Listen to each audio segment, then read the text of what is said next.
Oke, baik ya. Kita coba lanjutkan. Tadi ini adalah materi pertemuan ke-7. Ini ya. Ini adalah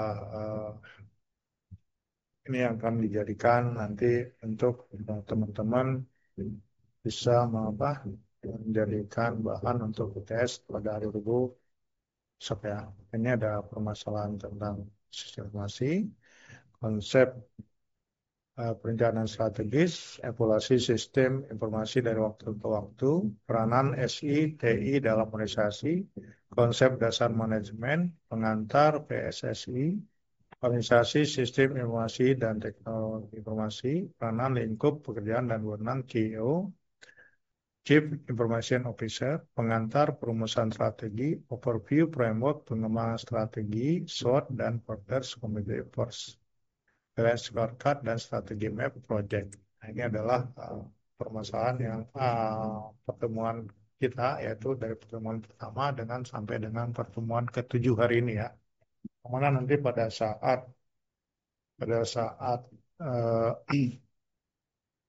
UTS ini akan dijadikan bahan untuk uji tesnya ya.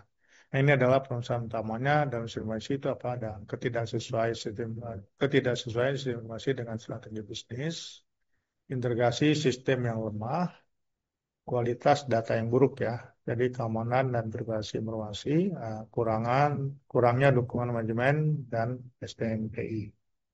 Ini adalah biaya yang tinggi, perubahan teknologi yang cepat, ketergantungan pada vendor atau pihak ketiga.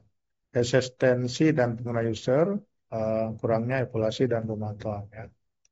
Ini adalah misalnya. Yang keduanya adalah konsep perencanaan strategis, yaitu apa? Konsep perencanaan strategis adalah proses sistematis untuk menentukan visi, misi, tujuan jangka panjang, serta strategi yang akan digunakan organisasi dalam mencapai keunggulan kompetitif.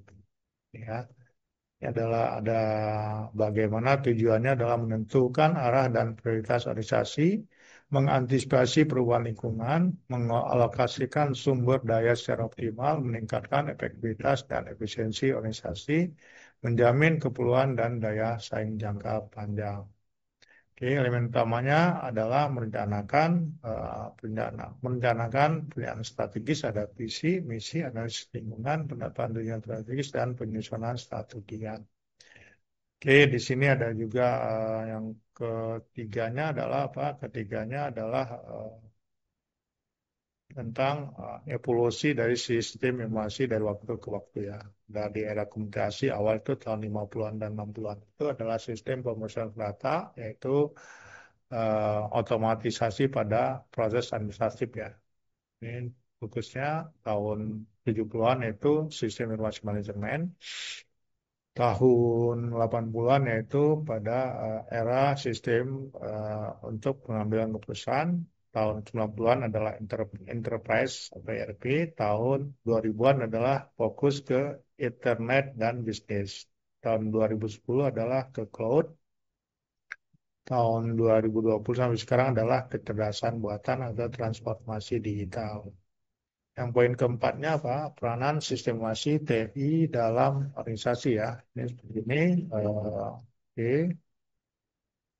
Koordinasi ada mendukung proses bisnis operasional, mendukung pengambilan keputusan, meningkatkan kualitas dan efisiensi ya, mendorong inovasi produk dan layanan, meningkatkan hubungan dengan pelanggan, membangun keunggulan kompetitif, mendukung perencanaan strategi organisasi, meningkatkan kolaborasi dan komunikasi. Nah, yang poin kelimanya adalah konsep dasar manajemen strategis ya, yaitu adalah pengertian manajemen, ada fungsi manajemen, ada POC, ada planning, management, actuating, dan controllingnya. Ini ada tingkatan manajemen, ada di top level, ada di middle, dan ada di lower. Oke, ini ada prinsip-prinsip manajemen menurut Henry Fayol, yaitu pembagian divisi kerja, wewenang, dan tanggung jawab, disiplin. Ini adalah poin-poinnya ya. Yang ketujuh adalah organisasi ya. Jadi pengertian dari organisasi adalah struktur, peran, dan tanggung jawab dan hubungan kerja ya. Ini tujuan organisasi apa? Untuk menyediakan layanan TI yang andal, efisien, dan aman. Oke. Habis itu di struktur organisasi ada CEO, ada Chief Information Officer, yaitu pemimpin strategi, tinggi strategi informasi, merumuskan strategi dan kebijakan TI organisasi. Model tata kelolanya di sini ada COVID, ada ITIL, dan ada ISO ya. Hubungan organisasinya adalah dengan unit bisnis, ada peran sebagai mitra strategis, peran sebagai fasilitator, dan peran sebagai pengendali. Oke, tantangan organisasinya adalah perubahan teknologi yang cepat, ancaman keamanan cyber ya, seperti ini ya. Kalau CEO itu apa? CEO itu adalah Chief Information Officer ya. Eh, adalah puncak eksekutif puncak yang bertanggung jawab terhadap pengelolaan strategis informasi. Ya, di sini ada wewenangnya, ada ini menentukan arah dan kebijakan TI. Kualifikasinya ini ada latar belakang pendidikannya bidang TI. Jadi strategi yang kesembilan adalah strategi. Strategi adalah dirancang untuk jangka panjang ya, mencapai tujuan tertentu dengan menggunakan sumber daya yang tersedia secara efisien dan efektif. Ini langkah-langkahnya ada visi, misi, dan ada analis lingkungan ya. Ini adalah contoh seperti ini. Nah ini ada ketiganya adalah SWOT ya. Ada SWOT analysis, yaitu ada strength, ada what, ada opportunity, dan ada trace ya.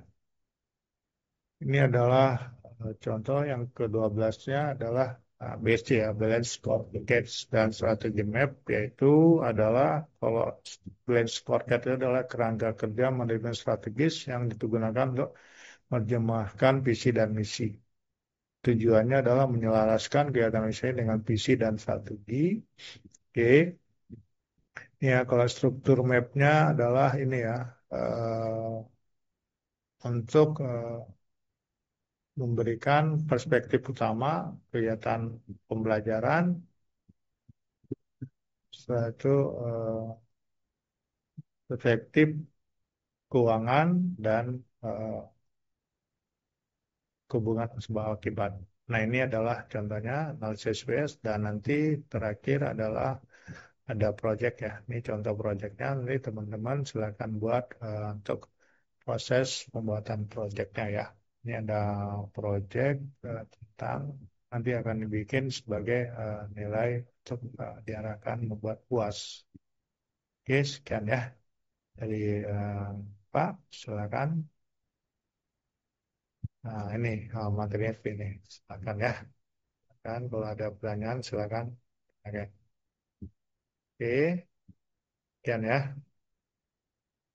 Oke, ada pertanyaan? Ya. Oke.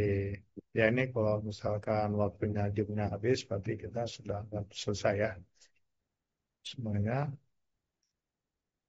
Oke, eh, baik. Apakah ada yang ditanyakan?